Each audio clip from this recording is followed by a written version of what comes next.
We are super excited to check this place out. We've been stalking it on Instagram for God knows how long. I found out about this house like, I think a year ago on Pinterest. It's definitely got that mid-century flavour, and look, that's got a lot of attention on social media, which is, you know, really great. But for us, it wasn't overt style particularly. It's more about in keeping with the streetscape of this neighbourhood. Yeah, definitely, which you've done so well. And the thing that I love the most is the fact that this house is 5 years old.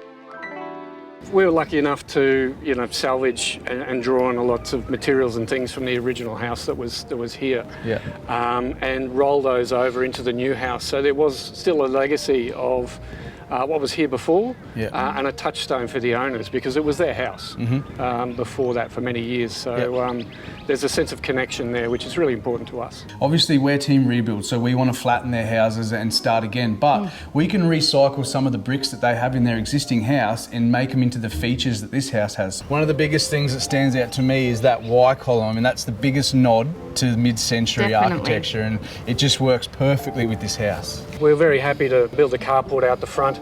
The traditional structures of those mid-century homes were very crisp and minimal.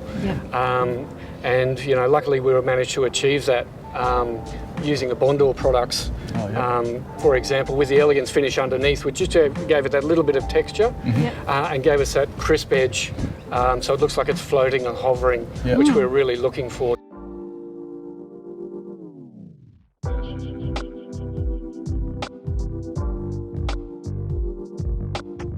This is my dream home.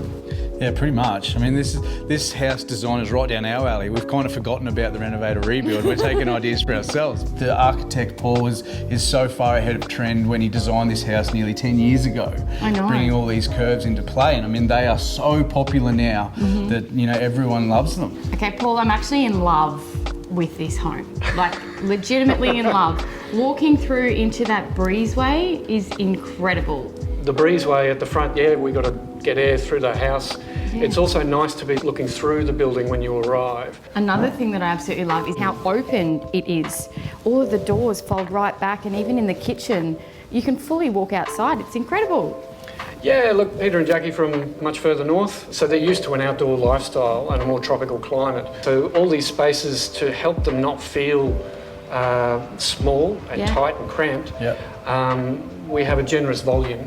Definitely. And we have lots of windows that connect to the outside. We have big stacking doors that physically connect you to outside. So there's a constant touchstone of the natural environment, the landscape, as part of the living areas. Definitely.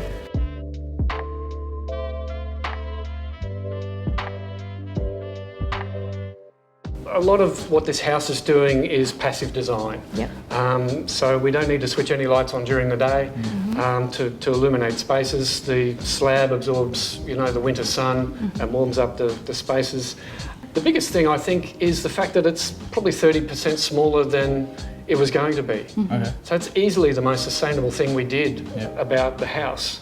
Nothing to do with technology it's just physically making it what it needed to be. I think that's where people get lost when designing a home. Everyone wants a big, giant home, but they don't think about the heating costs, the cooling costs, you know, the extra materials that you're going to be using to get that house. If you build a house that is just enough for you to live in and what you need to live in, then you're going to cut your costs. You're going to, you know, make the house way more sustainable to live through. And I mean, I think it's an amazing achievement. I think what we can take from this house to give us that little bit of an edge against Michael and Carleen is that this house was originally designed as a renovation. But if we can go back to the homeowners and sort of pitch to them that it's only going to be that little bit more and you get exactly what you want and the layout you want, and, you know, I think that will really get us across the line.